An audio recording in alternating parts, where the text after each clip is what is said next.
Hello, ladies and gentlemen. Welcome to the second match thus far of today. We are rotating through the second set of the group. And yes, Shadow, this is still in the map pool. This is, in fact, still in the map pool. But we do have Shadow, our pink Protoss. Saravati was our purple Protoss last time. This time we have it pink. He's spawning here in the top right-hand corner. And in the bottom left, we have Andro, our other Protoss. So a PvP. Not uncommon here in Edmonton, yes. As there's a lot of Protoss players in Edmonton. There are a lot of I don't know what it is about the cold and Protoss players, but like Huck, Edmonton, Canada. I mean, I guess Scarlet's an exception. Well, like it's just. I think Protoss has always been a very popular race. Like especially like NA, you always see like more Protoss. Like you don't see good Terrans at all coming from North America. No, those are all in Korea. Yeah, like if you see a good Terran, it's very like actually I can't even think of a good Protoss now that actually a good Terran now that I think of it. Oh yeah. That's actually North American. Yeah. Like QXC I was back like in the day. QXC back in the day, maybe. He's not terrible, but he was probably like one of the better North American. Like he's not a Korean, but he's back in the day. I think he was good. Yeah. I'm trying and then he smashed his keyboard a few times. Well, it's what nerds do, man. We all get angry. Yeah. Everybody gets 6 board at some point. Yeah, that's why we buy the nice, tough Steel Series keyboards. That's a plug. Sponsor me. For being a variety gamer. Other than that, PvP, we'll see how it goes. Probably early expansions. Isn't going Colossus is definitely the big unit in this matchup now.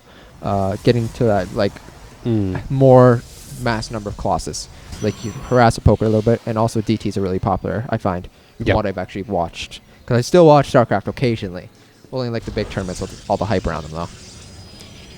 Void Rays are also popular. because I mean they're DPS. If you can kind of keep them hidden and then spring them on your opponent, you can take out some key structures or key units. Just, bring him into a fight where he's like, you've got Immortals and Stalkers and Sentries. I've got Colossus. And then you bring in 2 Colossus and 4 Void Rays, and you're like, what up? Yeah. This is why I've been turtling. Yeah, it's so much more damage.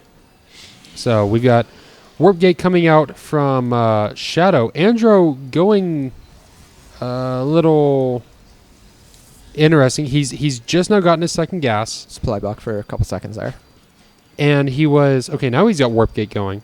And he had 1 gas with 3 workers on it. Now he has 2 gas, 2 each.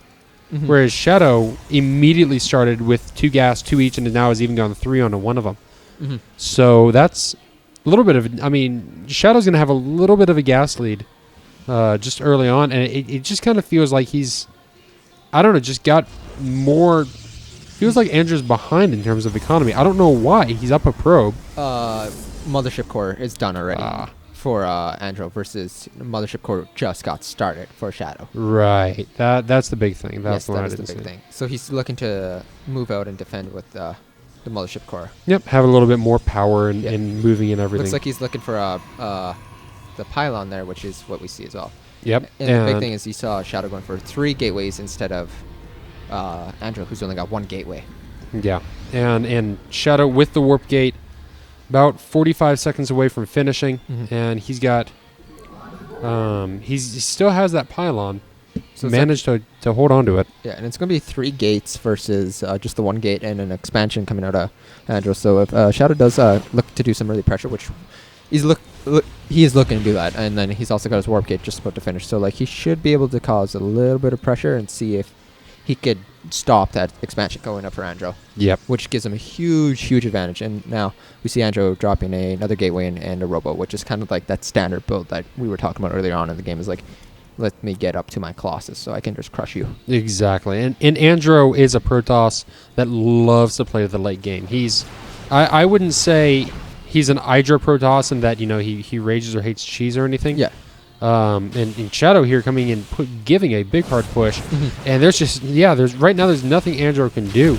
There goes the Mothership Core. Look at the army supply difference. Andro just has nothing. Andro is probably dead here. Out on the field. Yeah, his Immortal's going to be about... he's going to kill the pylons, and then that's pretty much it looks like. Well, he still has the 1. There's time warp. Oh, just that's going to give 3 probe kills all day.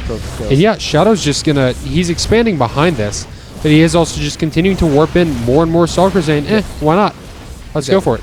He's going to get that one Stalker picked up, but like just the amount of damage that has been done already by Shadow is... It's pretty much... It's he can't come back from this. Oh, yeah. Like He's done... Immortal's going to die. 7 probes. Mortal's insta-killed. Wow, so great. That was just good scouting by Shadow. He saw that he didn't have enough units, and he just went for it. And he had the 3 gates up, whereas Andro didn't. Andro may have played a little bit greedy there, and that's what cost him the game. So we'll be jump. That's PvP, by the way, too. It's quick game. So we'll be jumping to the next game real quick here. Well, it's usually a quick game. I was saying Andro loves to play to the late game. Yes. Really loves to push for that far end. The guy lives for Carrier, Colossus, Archon, 200 armies just rolling into each other.